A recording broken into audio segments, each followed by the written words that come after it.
Fala galera, tudo bem? Professor Felão de volta em mais uma aula aqui no canal Felon Bill.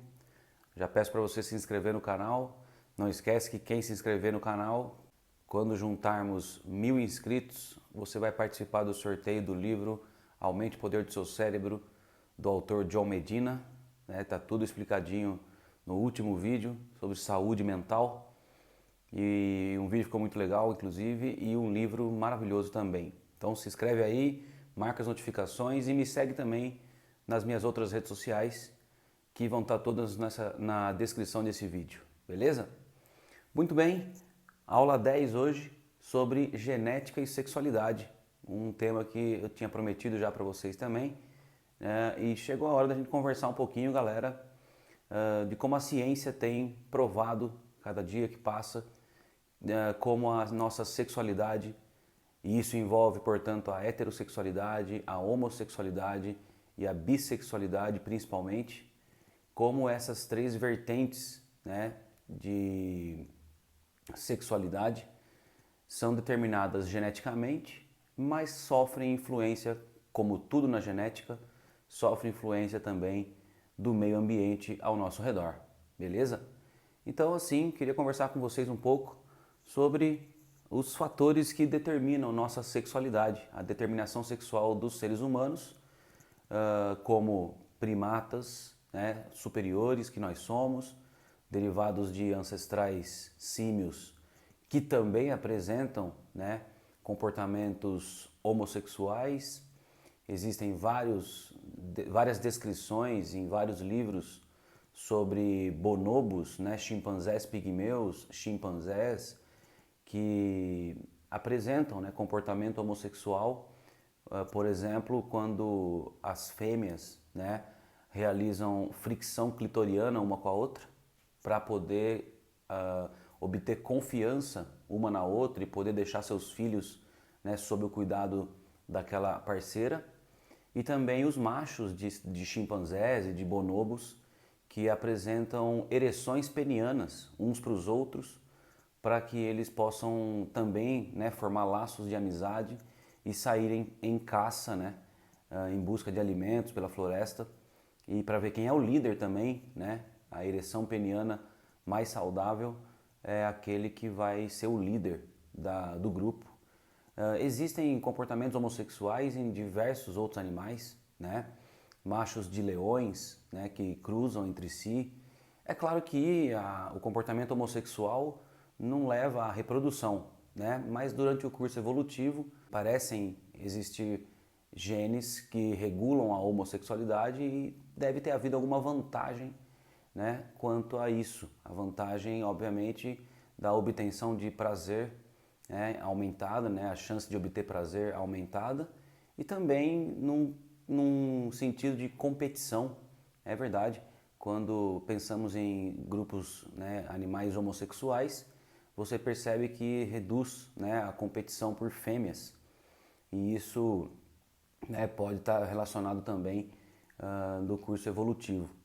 É muito curioso, com certeza, o comportamento homossexual, heterossexual, bissexual, e é um comportamento que, como eu disse, cada vez mais a ciência vem provando que é genético, mas não só genético, E também já vamos deixar claro aqui que, como acreditamos, na ciência, isso na verdade existem alguns estudos rolando ainda, galera?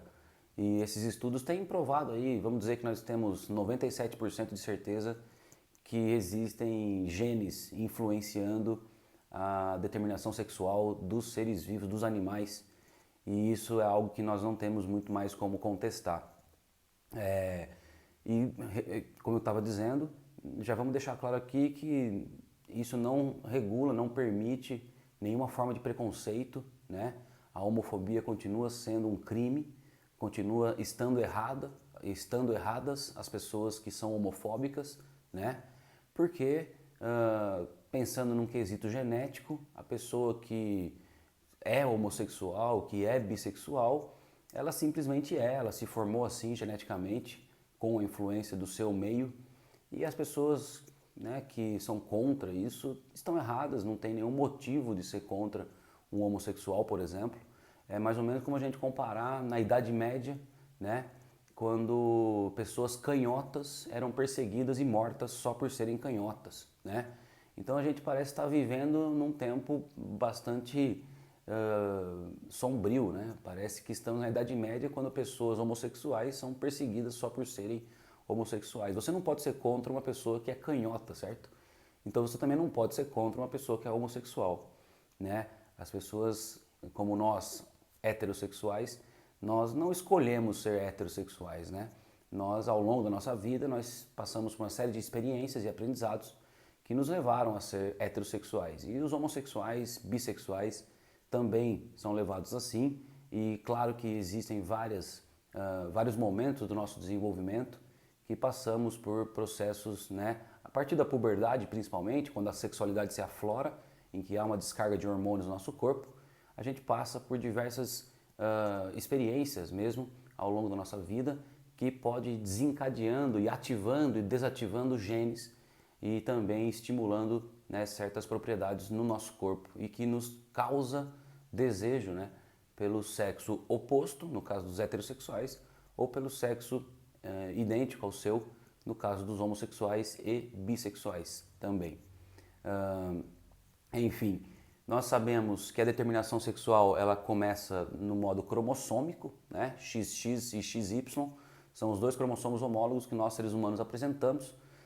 Os cromossomos X e X determinam o sexo feminino e os cromossomos X e Y determinam o sexo masculino. Mas isso, né, envolve é apenas a visão cromossômica. Nós sabemos que existem alguns genes, existem artigos que eu vou disponibilizar também, galera, na minha página para divulgação científica no Facebook, All You Nerds Love. Eu vou compartilhar essa semana alguns artigos, né, que eu me baseei para fazer essa aula hoje, artigos que mostram, né, que existem genes, né, então nós já estamos falando aqui dos fatores genéticos do indivíduo. Existem genes, segundo um estudo, cerca de 25 genes já foram descobertos, portanto não é um gene que torna uma pessoa gay, né, homossexual, óbvio que não, mas uma cadeia de genes e até aqui foram descobertos 25 genes, né, que envolvem a nossa sexualidade. Um exemplo, um gene que foi descoberto, né, que quando aparece em homens, né, em indivíduos do sexo masculino, torna esse indivíduo, né, mais propenso a ser homossexual. Porém, quando o mesmo gene aparece nas fêmeas, nas mulheres, esse gene não torna a mulher homossexual. Pelo contrário, esse gene torna a mulher com o índice de fertilidade aumentado. Veja só, o mesmo gene que torna um homem homossexual, vamos resumir assim, o mesmo gene que torna um homem homossexual, torna uma mulher mais fértil. Perceba, há uma compensação da natureza, a natureza teria selecionado então, né, essa característica de maior fertilidade nas mulheres, exatamente devido à perda, né, entre aspas, a perda de reprodutividade com certos machos. Apesar que, quando a gente fala desse caráter genético, algumas pessoas, de novo, né, pessoas preconceituosas, acabam falando, então é uma doença genética. De novo, ser canhoto não é uma doença, ter olhos azuis não é uma doença, portanto, ser homossexual também não é. E, portanto, né, nós dizemos que doença é definido como aquilo que compromete a nossa saúde. E uma pessoa homossexual não tem nenhum problema de saúde e, inclusive, ela pode se reproduzir. Ela só não gosta, ela só não deseja, né, ter relações com pessoas do sexo oposto. Mas se ela quiser ter um filho, ela pode, né, com os seus gametas saudáveis, ter um filho. Então, vamos nos distanciar dessa conversa preconceituosa, de doença, nada a ver. E que fique claro aqui que nós estamos discutindo um fator genético, um fator evolutivo e tentando, né, discutir com vocês um pouco sobre os caminhos da evolução e por que esses genes da homossexualidade, bissexualidade tiveram sucesso, né, ao longo da nossa evolução. Enfim, os fatores genéticos do indivíduo, então, né, com certeza determinam aí uma predisposição a hetero, bi ou homossexualidade. Mas também sabemos que os produtos transmitidos pelos pais, principalmente pela mãe, né, durante a gravidez, pode influenciar também na formação da sexualidade do filho. Né? Por exemplo, um estudo que saiu há algum tempo diz que quando há uma descarga maior, né, de certos hormônios no corpo da mãe quando está grávida, né? Isso pode desencadear, por exemplo, o hormônio adrenalina, isso pode desencadear na formação de uma menina, né, alguma atividade mais intensa de genes que levam a características masculinas. Isso não acontece, detalhe, né, isso não foi observado da mesma maneira em filhos homens.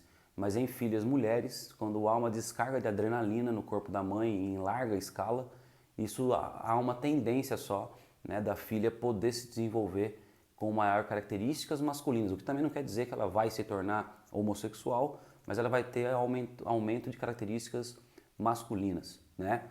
E também as condições ambientais, como eu estava falando, né, durante o nosso desenvolvimento, né? Muitas vezes o contato, né, com familiares, amigos, né, como eu disse, troca de experiências, e isso a gente vê até, galera, a influência do ambiente em outros animais. Veja, existem répteis como tartarugas, a influência da temperatura sobre os ovos depositados pelas fêmeas, que pode induzir a formação de machos ou de fêmeas. Em ambientes mais quentes, os ovos tendem a formar mais machos. Em ambientes mais frios, tendem a formar mais fêmeas. Em outras espécies, acontecem outras formas de influência, ou seja, são fatores, né, relacionados à temperatura porque são genes lidos por enzimas e enzimas sofrem interferência de temperatura. Também podemos falar, por exemplo, da formação, né, dos terminais nervosos do nosso nariz. Aqui no alto do nariz existem vários terminais nervosos, né, que inclusive ficam próximos aqui ao córtex frontal do cérebro e que encaminham, né, sinais nervosos relacionados aos feromônios que eles percebem, né, derivados de outros corpos. Por exemplo, uma pessoa heterossexual, um homem heterossexual, apresenta mais terminais nervosos que se apropriam melhor dos feromônios derivados de mulheres. E por isso que, né, há uma preferência pelo cheiro do sexo oposto e aquela pessoa, então, aquele homem é heterossexual. E podemos dizer que em pessoas homossexuais existe um certo número, grande número, de terminais nervosos no nariz que se apropriam melhor com os feromônios das pessoas do mesmo sexo. Então a pessoa gosta do cheiro, a pessoa tem um desejo de fato, né, de se aproximar de pessoas do mesmo sexo. E veja, terminais nervosos, neurônios, informação neuronal, informação nervosa, tudo isso depende de neurotransmissores, como falamos nas aulas, né, sobre saúde mental e nas primeiras aulas ainda sobre o nosso cérebro e o sistema nervoso. E tudo isso é formado geneticamente, né? Então não há dúvidas de fato de que a sexualidade é dirigida por genes, mas também não há dúvida que seja só por genes. Não. Não é só pelos genes. Existe uma influência genética, com certeza, relacionada, né, à formação de hormônios no corpo, a terminais nervosos e toda uma predisposição genética ao desenvolvimento da sexualidade, mas também existem influências derivadas dos pais e influências derivadas do ambiente ao nosso redor. Então é isso, galera. Espero, né, ter elucidado um pouco para nós a ideia da sexualidade, mostrando aí alguns conceitos apenas, né, relacionados à hormonização, sistema nervoso, etc. E peço que você então se inscreve no canal e fique atento lá na All You Nerds Love, a minha página para divulgação científica no Facebook, onde eu vou postar alguns artigos de onde eu tirei essas informações, beleza? Nos vemos na próxima aula, pessoal. Até a próxima.